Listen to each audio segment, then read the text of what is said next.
Hola amigos, bienvenidos a su programa Reavivados por su palabra. Hoy estaremos estudiando el libro de 1 Samuel, capítulo 4. Así que invitamos a todos los que nos están viendo a que puedan unirse en oración para pedir la bendición de Dios. Buen Señor, que al estudiar hoy el episodio del arca que los filisteos logran capturar después de una victoria, de una pelea fallida de Israel, pueda enseñarnos el valor de efectivamente comprobar que tu presencia está con nosotros. Lo rogamos en el nombre de Jesús. Amén. 1 Samuel capítulo 4 nos cuenta una historia bien interesante. Nos cuenta la historia de cómo Samuel había ido creciendo, la reputación de Samuel había ido creciendo en el pueblo. Samuel era profeta. Samuel tenía la bendición de Dios, Samuel recibía la voz de Dios, Samuel escuchaba a Dios, Samuel veía a Dios. Entonces la palabra de Samuel, dice el texto, llega a todo el pueblo de Israel y los de Israel salen a pelear contra los filisteos. Y vamos a notar cómo en el libro de Samuel ese pueblo que representaba una amenaza para el pueblo de Israel eran entonces los filisteos.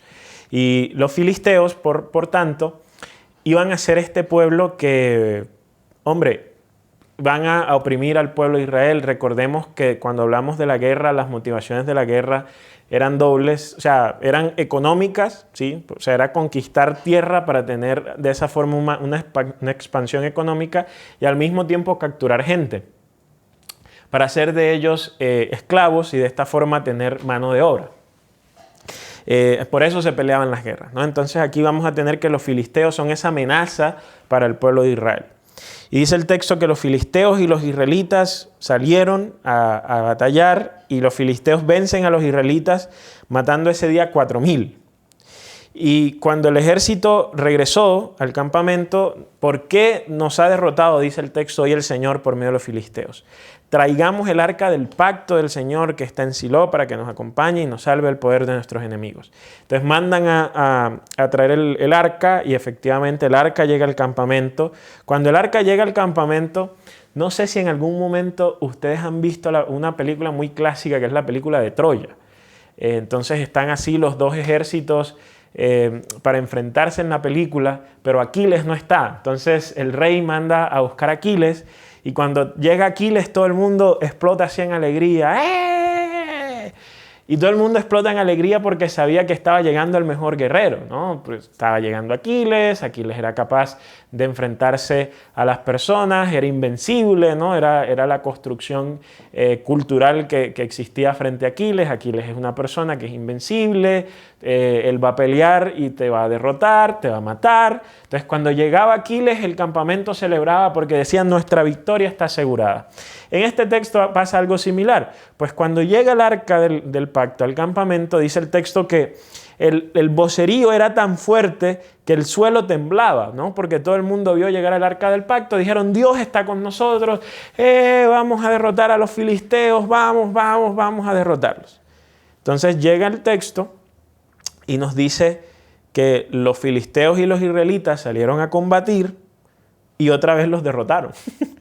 Entonces, esto lo dice el versículo 10 y 11, ¿no? Que los filisteos salieron al ataque, derrotan a los israelitas, ¿no? La matanza fue terrible, dice el texto. Cayeron 30,000 soldados.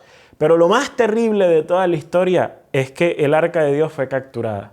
Los filisteos se apoderaron del arca de Dios. Ahora, para que ustedes puedan colocar un poco en dimensión lo que está ocurriendo, para nosotros se nos dificulta entender que la presencia de Dios está atada a algo, ¿no? Porque hemos crecido con la idea de, bueno, la presencia de Dios está en cualquier lugar, donde quiera que yo esté, me puedo comunicar con Dios.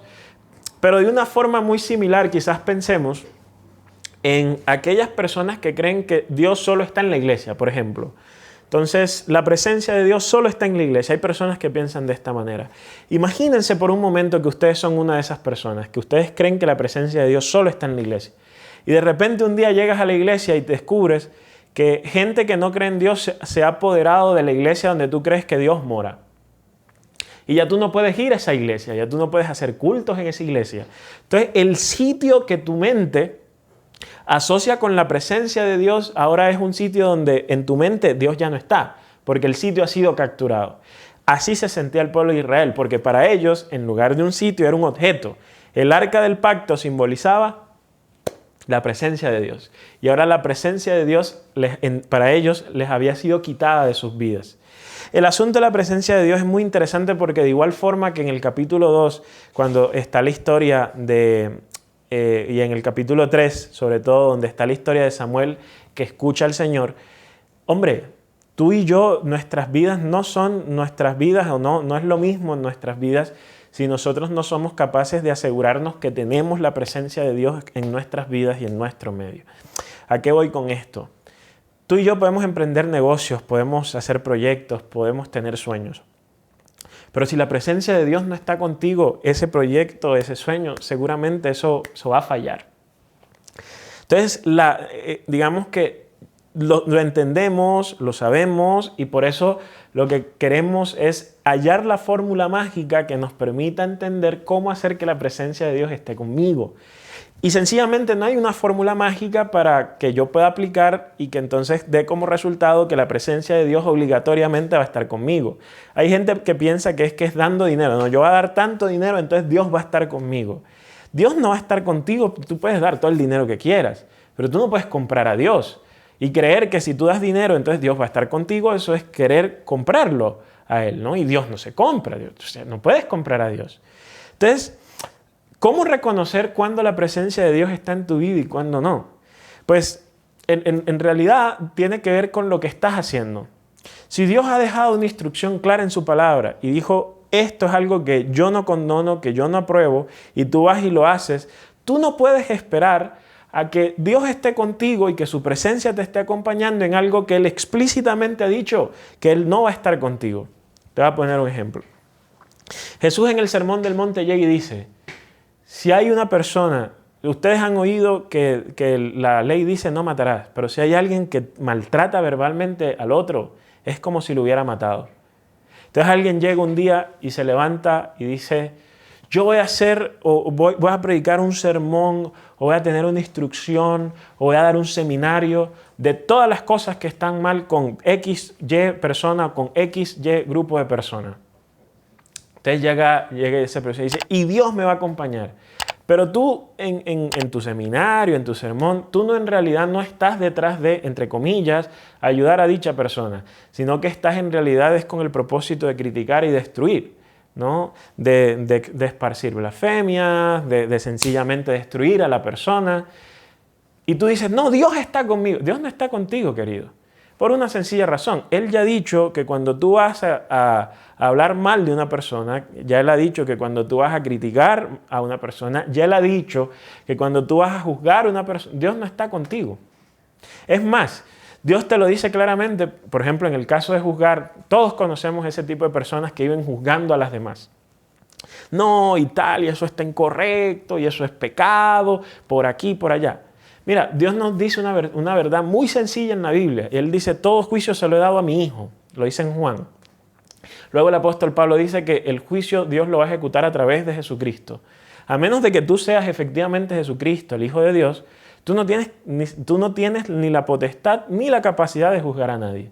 Entonces, mientras tú crees que estás juzgando a alguien con el poder del Espíritu Santo, Dios no está contigo. ¿Por qué? Porque Él ya ha dicho claramente que cuando tú vayas a juzgar a alguien, Él no va a estar allí. Que cuando tú vayas a destruir verbalmente a alguien, Él no va a estar allí. Entonces, ¿cómo saber cuándo la presencia de Dios está conmigo? Lo primero que hay que hacer es, ¿ha dicho Dios algo al respecto? Dice Él que X o Y está mal. Si X o Y está mal, pues sencillamente no invites a la presencia de Dios a algo que Él ya ha dicho que está mal. Ahora alguien puede decir, y de hecho esta es la situación más frecuente hoy en día, bueno, está bien, no es que sea algo malo, sino que sencillamente es algo bueno, pero ya está. Como ejemplo, la presencia de Dios está conmigo para un proyecto económico, ¿sí o no?